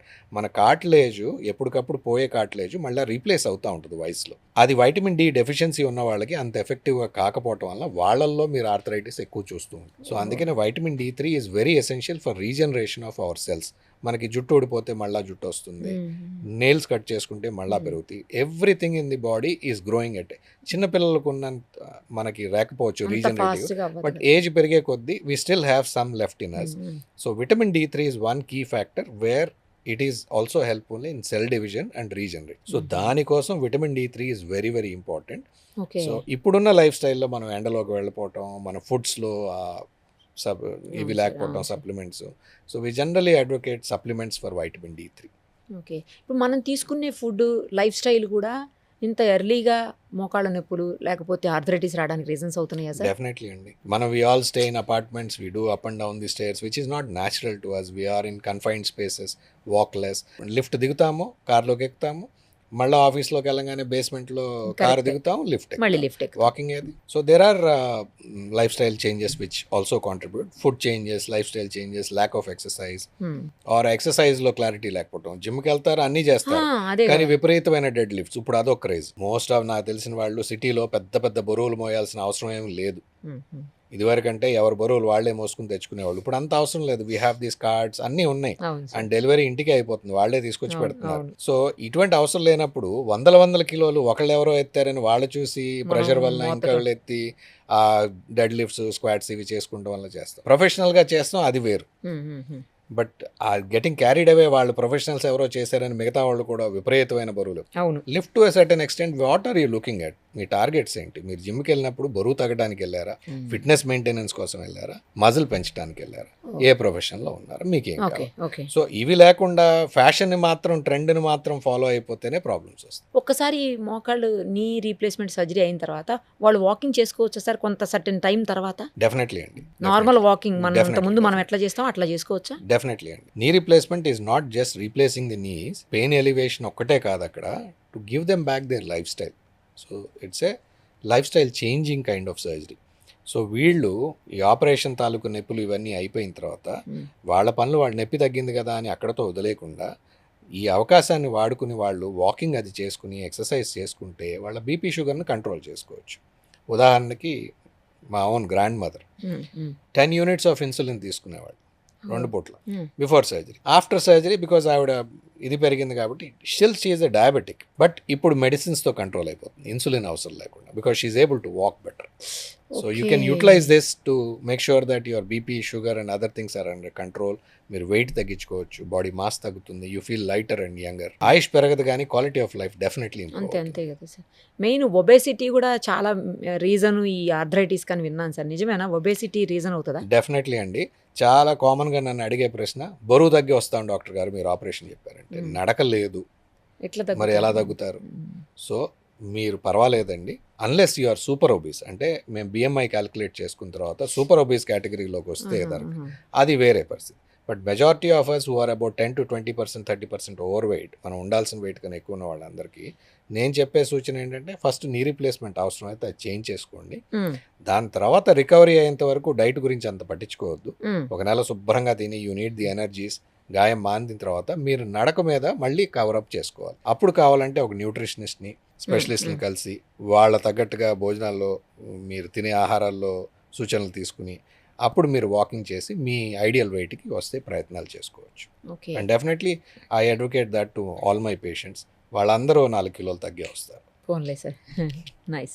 నేను విన్న ఇంకొక ఇంపార్టెంట్ ఇష్యూ ఏంటంటే సార్, సర్జరీ అనేది ఇప్పుడు సింగిల్ లెగ్కి లేకపోతే బైలాటరల్ అన్నారు మీరు నాకు, 2 లెగ్స్కి చేస్తారు కొంతమందికి. అక్కడ సిచ్యుయేషన్ని బట్టి వాళ్ళకున్న కండిషన్స్ని బట్టి 1 2 అని డెసిషన్ తీసుకుంటారు. ఏ సర్జరీ అయినా సరే చేసేటప్పుడు, అంటే ఒక కాలుకి చేసేటప్పుడు అయితే ఆల్మోస్ట్ 2 to 3 hours పడుతుంది.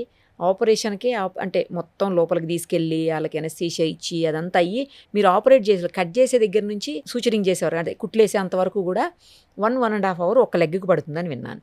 బట్ నేను ఇంకొక విషయం విన్నాను ఏంటి అంటే మీ విషయంలో మీరు జస్ట్ 1 hourలో 45 minutes నుంచి 1 hour లోపలే సర్జరీ ఫాస్ట్గా కంప్లీట్ చేయగలుగుతారు అని చెప్పేసి. అది చాలా చాలా ఇంపార్టెంట్. ఎందుకంటే ఎక్కువసేపు ఓపెన్ పెట్టినప్పుడు లేదా ఎక్కువసేపు సర్జరీ చేస్తూ ఉంటే ఇన్ఫెక్షన్ రేట్ ఎక్కువ వచ్చే అవకాశం ఉంటుంది. యాజ్ సూన్ యాజ్ పాసిబుల్ చేయగలిగితే ఏ ప్రాబ్లము ఉండదు అని విన్నాను. నిజమేనా సార్ ఇది? డెఫినెట్లీ అండి, there has to be a limitation on the time. ఇది ఎందుకంటే there is a difference between speed and rash. అది మీకు తెలుసు. స్పీడ్గా వెళ్ళడం వేరు, ర్యాష్గా వెళ్ళడం వేరు. చాలా మంది ఏమంటారంటే మీకు నెంబర్ ఆఫ్ సర్జరీస్ ఎక్కువ పెట్టుకున్నారు కాబట్టి ఫాస్ట్గా చేస్తారు. అలా కాదండి. It is all in the planning and then going and executing there. ఒక చెట్టును నరకటానికి మనం మొదలుపెట్టి ఒక 3 గంటల్లో నరకొచ్చు, లేకపోతే గట్టిగా ప్లాన్ చేసి దాని వీకెస్ట్ పాయింట్ మీద కొడితే ఒక 10 నిమిషాల్లో దాన్ని పడేయచ్చు. So it's all in the planning. రోజు అదే పని చేస్తాం వల్ల కొంత over a period of time we have developed in systems where in we plan for those things and execution should be as fast as possible. Elderly people ఇప్పుడు నా దగ్గరికి మోకాలు ఆపరేషన్ చేయించుకోవాలంటే జీరియాట్రిక్స్లో, ఇప్పుడు పీడియాట్రిక్స్ అంటే మీరు వినుంటారు, 14 సంవత్సరాల లోపల మీరు ఆ డాక్టర్ గారిని కలవచ్చు. మరి నన్ను కలవాలంటే మీ have to be 65. So geriatrics మాకు, సో మా పేషెంట్స్ అందరికి they come with a different set of problems. వాళ్ళకి బీపీ లేదు, షుగర్ లేదు అన్నా కూడా మీ హార్ట్ ఈజ్ స్టిల్ 65 అండి. It's not as young as what it used to be. So there is a this thing on time. అలాగే మన theatre sterility. రెండోది, ఎంత స్ట్రిక్ట్గా ఉన్నా కూడా మూమెంట్ జరుగుతూనే ఉంటుంది. అట్లాగే more anaesthetic drugs, the longer you operate more anaesthesia needs to be given and the wound is exposed and soft tissue handling. These 3-4 key factors are very very essential. Not only just time, of course time is one parameter which we all because మన ఎవరి దగ్గరికి లేనిది ఆ time ఒకటే. But soft tissue handling, medication తగ్గించుకుంటాంలో duration తగ్గుతుంది కాబట్టి, wound exposure to this thing and your team also gets restless because మనం కనుక 2-3 గంటలు చేస్తూ ఉంటే వాళ్ళు బయటికి లోపలికి ఏదో కారణం వల్ల తిరుగుతూ ఉంటారు. We don't want that kind of traffic in our theatres. So దానికోసం అని చెప్పి we try to finish it as early as possible. So దానికి డెఫినెట్లీ దేర్ ఆర్ అడ్వాంటేజెస్ అండి. ఇప్పుడున్న మా surgical planning, execution, of course teamwork and modern anaesthesia. So the anaesthesia they are like we're కంప్లీట్గా వాళ్ళని నాక్ down చేయం. యూనిలాటరల్కి అయితే ఒక సైడెడ్ ఇస్తాము, బైలాటరల్కి అయితే స్పైనల్ ఎపిడ్యూరల్ ఇస్తాము. So we plan in such a way that anaesthesia and everything is ready and then we go and execute as fast as possible and come out. మీరు జనరల్గా ఒక లెగ్కి సజెస్ట్ చేస్తారా, బైలాటర్ రెండింటికి ఒకటేసారి చేయించుకోవడం బెటర్ అంటారు? ఎందుకంటే ఒకసారి చేయించుకుని ఒక లెగ్కి 15 రోజులు 20 రోజుల తర్వాత మళ్ళీ ఇంకో దానికి, లేకపోతే ఒక 2 months తర్వాత చేయించుకుంటే మళ్ళీ ఇప్పుడు పడిన బాధ మళ్ళీ సెకండ్ టైం ఆ లెగ్కి కూడా అంతే టైం, ఆ డ్యూరేషన్ అంతా ఉంటుంది కదా సార్. హాస్పిటలైజేషన్ కానీ, అమౌంట్ విషయంలో కానీ, లేకపోతే వాళ్ళ రికవరీ టైం కానీ, ఇవన్నీ మళ్ళీ పెరుగుతాయిగా. మరి 2 ఒకటేసారి కరెక్ట్ ఏమో? డెఫినెట్లీ అండి, but it's not a matter of choice. ఇది something as a doctor nobody will offer you ఒకటి చేయించుకుంటారా 2 చేయించుకుంటారా అని చెప్పేది. We look at the fitness of the patient. Number 1 osteoarthritis అంటే అరుగుదల అనేది బైలాటరల్ 2 కాళ్ళకి ఉంటుంది. ఒకటి ఎక్కువ, ఒక 1% 2% ఎక్కువ తక్కువ ఉండొచ్చు. సింగిల్గా జరగదా సార్? సింగిల్గా వేరే వేరే కారణాల వల్ల జరుగుతుంది. అంటే చిన్నప్పుడు మనకు వయసులో ఉన్న దెబ్బల వలన గాడి తప్పి నడుస్తూ తొందరగా అరిగిపోవటం, ఒకటి బాగా పెయిన్ఫుల్ ఉండటం, ఇలాంటివి ఉంటాయి. కానీ మెజారిటీ ఆఫ్ ది టైమ్స్ కళ్ళజోడు ఒక్కరికి చూపించుకోలేము. అలాగే కాళ్ళకు కూడా ఒక కాలు మీద నడవలేదు కదా. సో బేసిక్లీ మనం we get arthritis of both the నీ జాయింట్స్. రెండిటికి అవసరం ఉంటుంది వాళ్ళ ఫిట్నెస్ బట్టి. So majority of the times fit ఉంటే కనుక రెండు ఒకసారి చేసుకోవచ్చు, లేదంటే ఇక తప్పదు. ఎస్ వీనో ఒకటి చేయించుకున్న తర్వాత కొంచెం ఆ నొప్పులకి వాటికి భయపడిపోయి రెండో దానికి కొంచెం రిలక్టెంట్ గా అదే ఉంటారు. సార్ దానికోసం. బట్ అదొక ప్రాబ్లం. ఉంటే అలా వదిలేసిన ఒక పరిస్థితి, న్యాచురల్ కోర్స్ ఆఫ్ డిసీజ్ లో ఏదైతే అది చూద్దాం. లేదా రెండు రీప్లేస్ చేసుకుంటూ నడుస్తాం, అదో పద్ధతి. ఒకటి చేసి రెండో దానికి భయపడతాం, ఇది బిగ్గెస్ట్ ప్రాబ్లం. అవును. We do have a lot of patients because of fitness వలంగా ఆర్ ఫైనాన్షియల్ రీజన్స్ వలంగా 1 by 1 చేసుకున్నప్పుడు ఇది ఒక ప్రాబ్లం మేము చూసాము.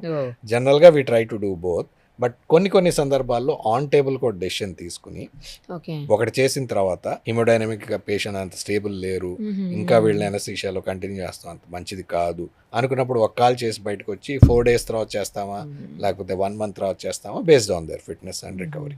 ఇప్పుడు అలా ఒకదాని చేయించుకొని ఒకదాని చేయించుకోకపోతే చేయించుకున్నదేమో మంచిగా ఉంటుంది, చేయించుకుంది ప్రాబ్లం అవుతుంది. కాబట్టి మళ్ళీ అంటే దీని మీద ఎక్కువ పెయిన్ ఉన్న దాని మీద బరువు వేయలేరు కనుక దీని మీద ఎక్కువ వేయాల్సి నడవటం వల్ల మళ్ళీ ఇదేమన్నా ఎఫెక్ట్ అవుతుందా? డెఫినెట్లీ అండి.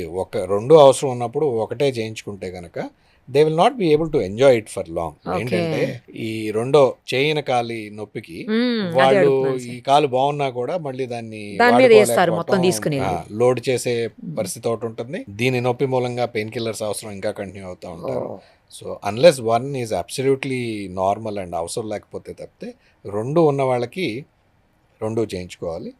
అవకాశం ఉంటే రెండు ఒకసారి, లేకపోతే విడివిడిగా. ఇంకొకటి సార్, ఇది హెరిడిటరీయా? అంటే తల్లికి లేకపోతే తాతలకి మేనమామలకి అలా ఏమన్నా ఉంటే ఈ డయాబెటిక్, బీపీ అట్లా ఆ టైపులో ఏమన్నా ఇది కూడా హెరిడిటరీ ఉంటుందా? డెఫినెట్లీ అండి. ఆర్థరైటిస్ అనేది కొంత హెరిడిటరీ ఉంటుంది. కాకపోతే దాని గురించి ఎక్కువ ఎందుకు మాట్లాడడం, ఎందుకు ఎక్కువ స్ట్రెస్ చేయము అంటే దిస్ ఈజ్ వన్ ఫ్యాక్టర్. మనం తెలిసినా కూడా మనం ఏం చేయలేము దాని గురించి. మనం చేయగలిగింది, మార్చుకోగలిగింది మన లైఫ్ స్టైల్, మనం చేసే పనులు, చేయని ఎక్సర్సైజెస్, అలాగే మనం తినే తిండి, మన బరువు ఎంత మెయింటైన్ చేసుకుంటున్నాం. So these are the factors. మన ఎన్వైరన్మెంటల్ ఫ్యాక్టర్స్, మనం పెరుగుతున్న దశలో చేసుకునే ఎక్సర్సైజెస్లు, మనం ఒక వయసు వచ్చిన తర్వాత మానేసిన ఎక్సర్సైజ్లు, ఇవి దే విల్ ఆల్ కాంట్రిబ్యూట్. ఇవి మన చేతిలో ఉంటాయి. So rather than what we know, this is definitely there is hereditary predisposition. కొంతమందిలో అది హెరిడిటరీగా వస్తుంది. దానికి ఏం చేయలేం కాబట్టి ఉన్న వాటిని చేయలేని దాని గురించి ఎక్కువ మాట్లాడి we're only wasting time. There's no way we can do that. అంతే కదా sir. Yes. So rather concentrate on the other things where మనకి ఇప్పుడు ఈ మోకాళ్ళ నొప్పులు అంటే సరే ఏజ్ ఫ్యాక్టర్ తోటి వచ్చే అవకాశం ఉంటుంది. సరే హిప్కి కూడా ప్రాబ్లమ్స్ వస్తుంటాయి. హిప్కి యాక్సిడెంట్ అయితేనే హిప్ ప్రాబ్లం వస్తుందా, ఆ తుంటి ప్రాబ్లం అనేది, లేకపోతే ఏ సందర్భాల్లో ఆ ప్రాబ్లమ్ వస్తుంది? మీరు అది కూడా స్పెషలిస్ట్. హిప్ ఆర్థరైటిస్ అనేది ఒకటి డెఫినెట్లీ ఏజ్ తో వచ్చేది, అది కూడా ఆర్థరైటిస్ ఏజ్ తో పాటు వచ్చేది ఉంది. రెండోది రుమటాయిడ్, కీళ్ళవాతం ఉన్న వాళ్ళకి హిప్ ప్రాబ్లమ్స్ తొందరగా వస్తాయి. మూడోది ట్రామా, డెఫినెట్లీ ఇంజరీస్ అయిన వాళ్ళకి వస్తుంది. నాలుగోది కోవిడ్ వచ్చిన తర్వాత ఎవాస్కులర్ నెక్రోసిస్, ఇది బాగా చూస్తున్నాము. ఎవాస్కులర్ నెక్రోసిస్కి ఇదివరకు కోవిడ్ ముందు మనకు తెలిసిన కారణాలు స్టెరాయిడ్స్ వాడకం, లేకపోతే విపరీతమైన ఆల్కహాల్ తీసుకుంటాం. ఈ రెండు కారణాలు బాగా తెలుసు. అంటే మిగతా కారణాలు డీప్ సీ డైవింగ్ కానీ స్పేస్ ట్రావెల్ కానీ మనం చెయ్యం కాబట్టి వాటి గురించి మాట్లాడుకునే అవసరం. ముఖ్యంగా స్టెరాయిడ్ యూజ్ అండ్ ఆల్కహాల్, ఈ రెండిట్లో ఎస్పెషలీ స్టెరాయిడ్ యూజ్లో we have seen lot of people coming with avascular necrosis leading to osteoarthritis of hip joints. అది కోవిడ్ తర్వాత ఎక్కువైంది. ఫస్ట్లో అర్థం కాలేదు, బికాస్ కోవిడ్ అయిన సెకండ్ ఇయర్ అంటే 2021 ఎండింగ్ నుంచి మాకు we started seeing lot of young people coming with this thing. COVID వచ్చింది, కోవిడ్ నుంచి వచ్చిందా, కోవిడ్ ట్రీట్మెంట్కి వాడిన స్టెరాయిడ్ నుంచి వచ్చిందా, కోవిడ్కి వాడిన వ్యాక్సిన్ నుంచి వచ్చిందా. Now we know for sure that second ఫేజ్లో క్లారిటీ వచ్చింది. మనకి 2021లో బిగినింగ్ లో ఎప్పుడైతే కోవిడ్ వేరియంట్ వచ్చిందో, ఆక్సిజన్ హ్యాపీ హైపాక్సియా చూస్తుంటారు కదా మీరు. సో కోవిడ్ వచ్చిన వాళ్ళందరికీ అసలు వచ్చిన లక్షణాలే లేవు, కానీ వాళ్ళ పల్స్ ఆక్సిమీటర్ మీద ఆక్సిజన్ చూస్తుంటే కనుక 60లో 70లో. కరెక్ట్. సో తొందరగా ఆయాసపడతాం. ఇటువంటి we know for sure that oxygen బాడీలో తక్కువ అయితే టాలరేట్ చేయని ఆర్గాన్స్ కొన్ని ఉంటాయి. దాంట్లో ఆర్థోపెడిక్ పాయింట్ ఆఫ్ వ్యూలో hips are the most vulnerable. అంటే వాటికి గనక కొద్దిగా ఆక్సిజన్ తట్టినా తట్టుకోలేవు అవి. So avascular necrosis has become a young man's disease now, because after COVID I'm sure దాదాపుగా ఒక 150 hips surgeries only in young people జరిగింది. సో ఇమాజిన్ ఒక సర్జన్ దగ్గర ఇన్ని అవుతున్నాయి అంటే రెస్ట్ ఆఫ్ ది వరల్డ్ లో. And now we know for sure that disease sometimes the medication used for the disease. Vaccine gurinchi I am not sure, because there are no studies which have proven or likewise not proven it. వాటిలో చెప్పలేం కానీ but definitely disease వలన వాటికి వాడిన medicine వలన ఇది. So ఈ కారణాల వల్ల హిప్ ఆర్థరైటిస్ వస్తుంది, not only just the age. Sir ఇప్పుడు ప్రెగ్నెన్సీ టైంలో క్యారీయింగ్, డెలివరీ తర్వాత కూడా కొంతమందికి హిప్ ప్రాబ్లం వస్తుంది, ఆ తుంటి దగ్గర పెయిన్ వస్తూ ఉంటుంది రెగ్యులర్గా అని చెప్పేసి విన్నాను. దాన్ని ఏం చేయగలుగుతారా సార్? దాన్ని it is called transient osteoporosis of the hip, which is the commonest condition that happens to women during pregnancy. Hormonal changes వల్ల కొంత బాడీ వెయిట్ గెయిన్, దాదాపుగా అవును ఆ టైంలో బాగా వెయిట్ గెయిన్ అవుతారు కదా, వెయిట్ గెయిన్ అవుతారు, ఫ్లూయిడ్ చేంజెస్ ఉంటాయి. దాని నుంచి వాళ్ళు సఫిషియెంట్ కాల్షియం తీసుకోపోతే కనుక వాళ్ళలో కూడా ఎక్కువ మందిలో చూస్తూ ఉంటాం అది. Because when you're pregnant 14th week నుంచి you have to take calcium for 2 people. అందుకే నార్మల్ రికమెండేషన్స్ మనం అందరం 500 తీసుకుంటే only a pregnant lady will take up to 1000 or 1250. So జనరల్గా తీసుకున్నా కూడా వాళ్ళు ఒకటే తీసుకుంటాం, అసలు తీసుకోపోవటం. సో ఇవి జరగటం వల్ల there is a chance of developing transient osteoporosis, which ఆ హిప్ జాయింట్ వీక్ అయిపోయి కాల్షియం లేక ఒక్కోసారి ఈజీగా ఫ్రాక్చర్స్ అయ్యే పరిస్థితి ఉంటుంది. అది వన్ సైడ్ అవుతుందా సార్, బోత్ సైడ్స్ అవ్వచ్చు? It can happen to both sides or one side. Yes. జనరల్గా ఏముంటుందంటే it usually happens to both sides, but one side is more than the other side. మరి అప్పుడు ఏం చేయాలి సార్ దానికి treatment? అప్పుడు వాళ్ళకి కాల్షియం డోసెస్ అయి పెంచి రెస్ట్ ఇచ్చి, బికాస్ సర్జికల్గా వాళ్ళు ప్రెగ్నెంట్గా ఉన్నప్పుడు కొన్ని ఇబ్బందులు ఉంటాయి అనస్థీషియాకి వాటికి. సో గ్రోయింగ్ చైల్డ్ కూడా లోపల ప్రాబ్లం కావచ్చు అని we wait for them. But fractures అయితే కనుక we'll have to take that small risk and go ahead and operate. ఇప్పుడు ఆ ఎఫెక్ట్ కొన్ని సంవత్సరాల తర్వాత కూడా అలాగే పెయిన్ ఉందనుకోండి సార్ హిప్కి, దాన్ని ఏం చేయొచ్చా? డెఫినెట్లీ ఇప్పుడు అది కనుక ఆ స్టేజ్లో అప్పుడు పరిస్థితిని బట్టి వాళ్ళు కనుక నెగ్లెక్ట్ చేసి లేటర్ ఆన్ వాళ్ళు ఆస్టియో ఆర్థరైటిస్లో, హిప్ జాయింట్ ఆర్థరైటిస్లో ఎండప్ అయితే తప్పదు, వాళ్ళకి కూడా హిప్ రిప్లేస్మెంట్ చేసుకోవాల్సిన పరిస్థితి. టాలరేట్ చేయగలిగినందుకు పెయిన్ని టాలరేట్ చేయటం, తర్వాత చేసుకోవటమే. బట్ జనరల్గా టాలరేట్ చేస్తాం. Tolerate there is nothing like tolerance. We generally make sure that you take a informed decision. భరించడం అనే దానికి ఎవరో అవార్డ్స్ ఇవ్వరు. There is no special category or lifetime achievement award for bearing pain. అది వద్దు. The concept is identify the problem, sit down and see what are the options that are available. ప్రతిదానికి operation అనే చెప్పను, ప్రతిదానికి replacement అనే చెప్పను. ఆ stage నుంచి దాని గురించి అవగాహన పెంచుకుని ఏమేం చేస్తే ఇది కంట్రోల్లోకి రావచ్చు, దీని ప్రోగ్రెషన్ మనం స్లో డౌన్ చేసుకోవచ్చు. కాల్షియం తీసుకోవాలి, బరువు తగ్గాలి, ఎక్సర్సైజ్ చేసుకోవాలి, ఫుట్వేర్ చేంజెస్ చేసుకోవాలి, అవసరం అయితే జాబ్ మార్చుకోవాలి. Right sir. ఇప్పుడు సర్జరీస్ మీరు చేసే నీ సర్జరీస్లో కానీ లేకపోతే హిప్ సర్జరీస్ వీటన్నింటిలో కూడా అంటే మీరు ఎప్పుడన్నా ఇది ప్రాబ్లము అని ఫేస్ చేసింది మీ మొత్తం, ఎందుకంటే 500 పైన సర్జరీస్ చేశారని విన్నాను నేను. మీరు చాలా హ్యూజ్ నెంబర్, అది తక్కువ నెంబర్ కాదు. ఎప్పుడన్నా బాగా ప్రాబ్లం ఫేస్ చేసింది అనిపించిందా సార్? ఉందా? డెఫినెట్లీ అండి. Conventional replacements we have crossed more than 10,000 now. Hip replacements also we have in 1,000 close లో వచ్చేస్తున్నాం. Robotic replacements again we have coming to 1,000 robotic కూడా sir replacements. But every case is a new challenge. Routine కదా, అలవాటైంది కదా అని మనం ఎప్పుడైతే we let our guard down, అంటే మన ప్రిపరేషన్ లేకుండా పర్వాలేదులే రోజు చేసేదే కదా, అందులో now we have the robo to guiders అనుకుని మనం వెళ్ళిన రోజున ఎప్పుడైనా ప్రాబ్లమ్స్ వస్తాయి. So you cannot, number 1 what I T, we're always alert. నాకు ఇది 100వ ఆపరేషన్ కావచ్చు, ఆ రోజులో 5వ ఆపరేషన్ కావచ్చు, లేకపోతే ఇంకొకళ్ళకి 2000 ఆపరేషన్, ఏదో ఒకటి కావచ్చు. ఆ పేషెంట్కి ఒకటే operation. They come with the trust. ఇంతమంది డాక్టర్స్ ఉండి ఇన్ని సెంటర్స్ దాటి ఎక్కడెక్కడి నుంచో వీళ్ళు మన దగ్గరకు వచ్చినప్పుడు that is their only chance. Remember, ఇది మీ కష్టం, నా కష్టం, మన కాసు, ఇది మన వృత్తి, మనం చేస్తున్నాం. Apart from that again don't దీన్ని take it to your head, దీనికి తలకెక్కి చేసుకోవద్దు. You always remember the fact, patient మన దగ్గరకు వచ్చినప్పుడు what is the best that you can do? Yeah. Yes, in spite of that, yes, we do have complications. లేవని మాత్రం చెప్పను. కాంప్లికేషన్స్ లేనిది ఇద్దరికేనండి. ఒకళ్ళ సర్జరీ చేయని వాళ్ళకి, ఒకళ్ళ దాన్ని గమనించిన వాళ్ళకి. బాగా చెప్పారు సార్. రైట్. ఇప్పుడు ఈ సర్జరీ చేసిన వాళ్ళు మళ్ళీ ఎప్పుడైనా, నేను ఒకళ్ళిద్దరిది విన్నాను సార్, మరి అది ఎంతవరకు నిజమో నాకు తెలియదు, కానీ మళ్ళీ సెకండ్ టైం చేయాల్సి వచ్చింది. వాళ్ళు అసలు కంప్లీట్గా ఆవిడైతే, నేను ఆవిడ డైరెక్ట్గా చూశాను, ఆమె అయితే బెడ్ రిడన్ అయిపోయి ఉన్నారు. ఏంటా ఆంటీ అంటే సర్జరీ ఫెయిల్ అయిందమ్మా అన్నారు. మరి ఏం చేయాలంటే మళ్ళీ చేయించుకోవాలంట అన్నారు. మళ్ళీ ఎట్లా చేయించుకుంటారు? అంత పెద్ద సర్జరీని మళ్ళీ ఎట్లా చేయించుకుంటారు? యా, డెఫినెట్లీ ప్రతి ప్రొసీజర్లోనూ ఫెయిల్యూర్స్ ఉంటాయి. Knee replacement is the most successful procedure in modern orthopaedics, but definitely 1-2% failures ఉంటాయి. సో అందుకని ఒకటి పేషెంట్ ఫ్యాక్టర్స్ కొన్ని ఉంటాయి, డాక్టర్ ఫ్యాక్టర్స్ కొన్ని ఉంటాయి. పేషెంట్ ఫ్యాక్టర్స్, పేషెంట్ దాన్ని బాగా నెగ్లెక్ట్ చేసి టూ అడ్వాన్స్ స్టేజ్లోకి వచ్చిన తర్వాత ఆపరేషన్ కోరుకుంటాం, అది కూడా రెండు ఒకసారి అనుకుంటాం. షుగర్ బీపీ కంట్రోల్ చేసుకోలేకపోవటం, దానికి ప్రిపేర్ అంటే ఇప్పుడు నాకు మోకాళ్ళు అరిగినాయి కాబట్టి నేను చేయించుకుంటాను, కానీ ఆపరేషన్ చేయించుకుంటే ఇప్పుడు మీరు ఇల్లు కట్టుకున్నారంటే దాన్ని శుభ్రం చేసుకోవాలి, అంతే కదా లేకపోతే సార్. శిథిలం అయిపోతుంది. 100% 100 years ఉండాల్సిన ఇల్లు వెంటనే శిథిలం అయిపోతుంది, బూజు పట్టేస్తుంది. అలాగే మోకాళ్ళు చేయించుకుంటే నా రెస్పాన్సిబిలిటీ ఏంటి? డబ్బులు కట్టేసినంత మాత్రాన హాస్పిటల్ బిల్ అవుతుంది, కానీ నేనేం జాగ్రత్తలు తీసుకోవాలి, దీనికి maintain, it comes with responsibility.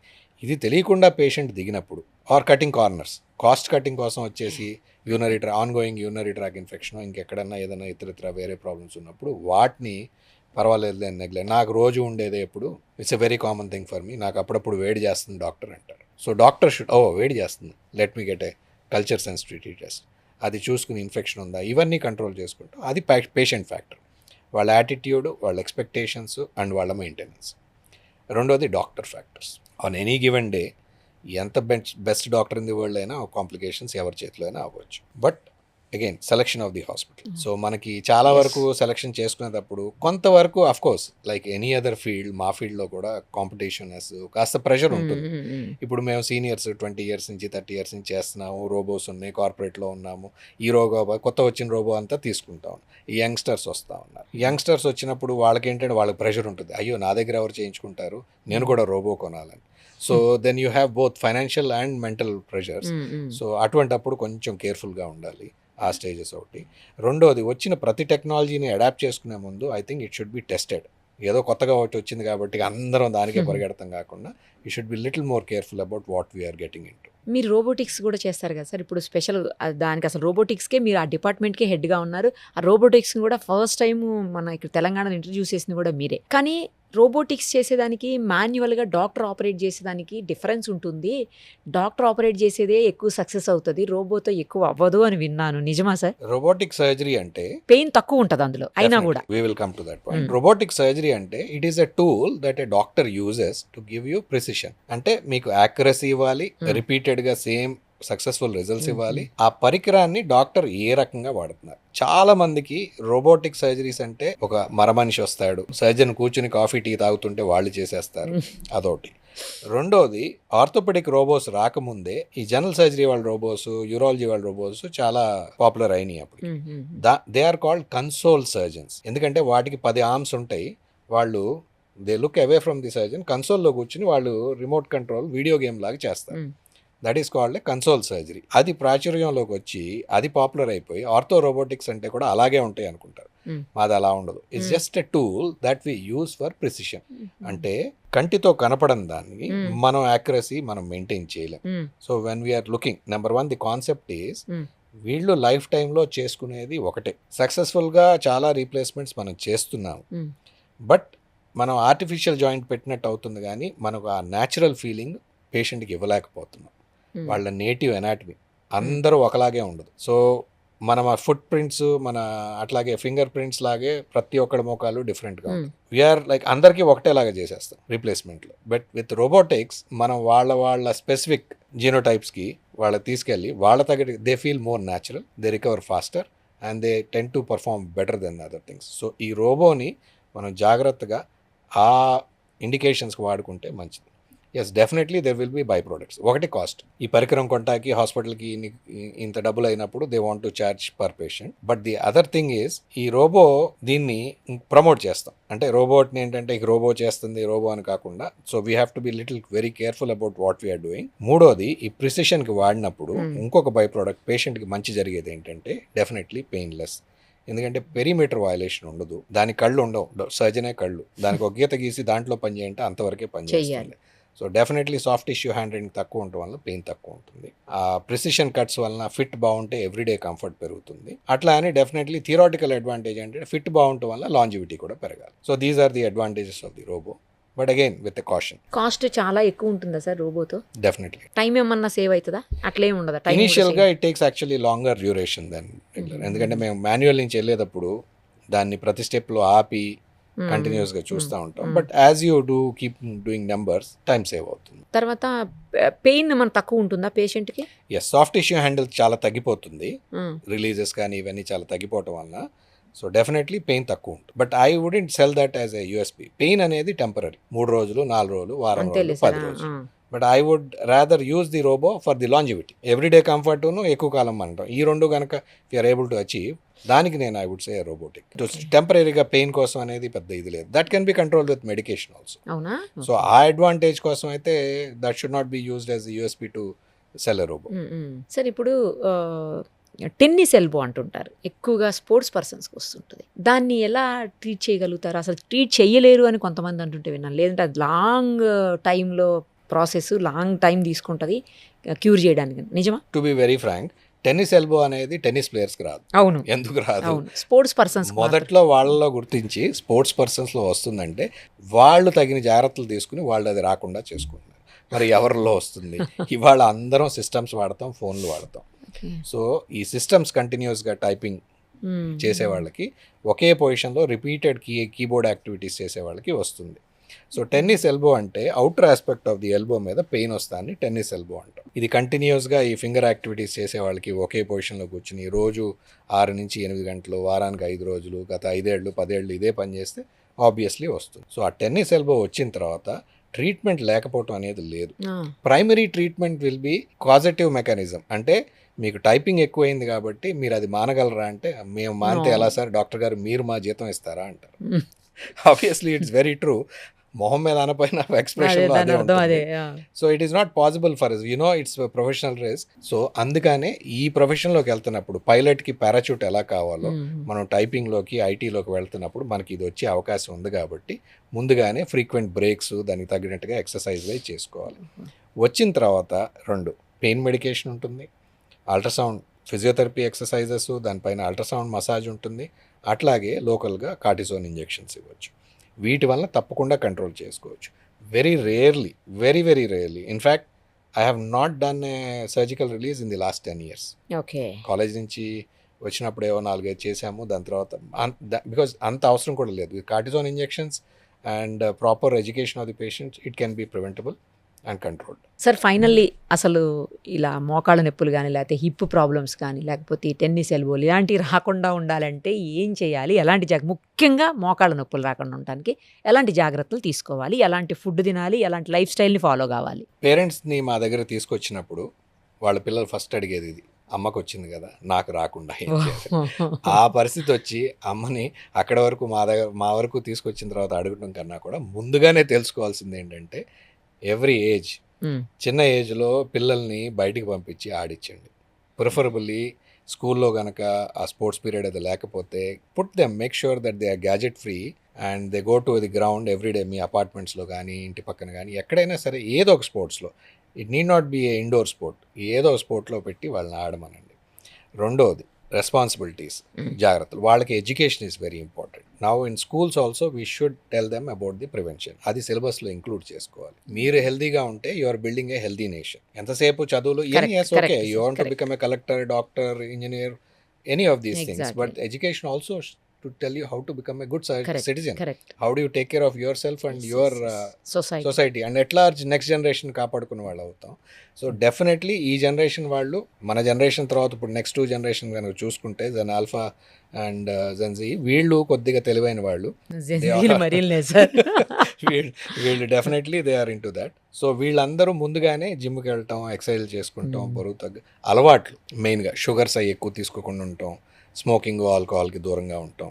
So ఇవి కనుక చేసుకుని ప్రివెన్షన్, బికాస్ దీనికి ఇది వ్యాధి కాదు. ద బిగ్గెస్ట్ పాయింట్ ఈజ్, ఇది వ్యాధి అయితే దానికి టీకాలు కనుక్కోమని చెప్తాం. అంతే కదా, సైంటిస్టులు కనుక్కుంటారు, డాక్టర్స్గా మేము ప్రాక్టీస్ చేస్తాం, వీ కెన్ ఆల్. కోవిడ్ వ్యాధి, దానికి టీకా సంవత్సరంలో కనుక్కున్నాం. అట్లాగే ఇది వ్యాధి అయితే దీనికి కనుక్కోవచ్చు. ఇది వ్యాధి కాదు, వయసుతో పాటు వచ్చే ఒక మార్పు. సో దీన్ని తగ్గించుకోవాలి, దీన్ని రాకుండా ఉండాలి, ఆ వచ్చేదాన్ని పోస్ట్పోన్ చేసుకోవాలి, అప్పుడు వరకు కంఫర్ట్లో ఉండాలి. సో అది చిన్నప్పటి నుంచి, డే 1 నుంచి స్టార్ట్ అవుతుంది. సో చిన్నప్పుడు ఆటలు, మధ్య వయసు వచ్చిన తర్వాత అలవాట్లుగా దూరంగా ఉండి వెయిట్ కంట్రోల్ చేసుకుంటాం, ఒక డిసిప్లిన్ పెట్టుకుంటాం. మీరు ఏం చేసినా ఏం చేయకపోయినా spend 1 hour for yourself. యోగా చేస్తారా, జిమ్కి వెళ్తారా, ఏదో ఒక పద్ధతిలో మీరు ఫిట్గా ఉండండి.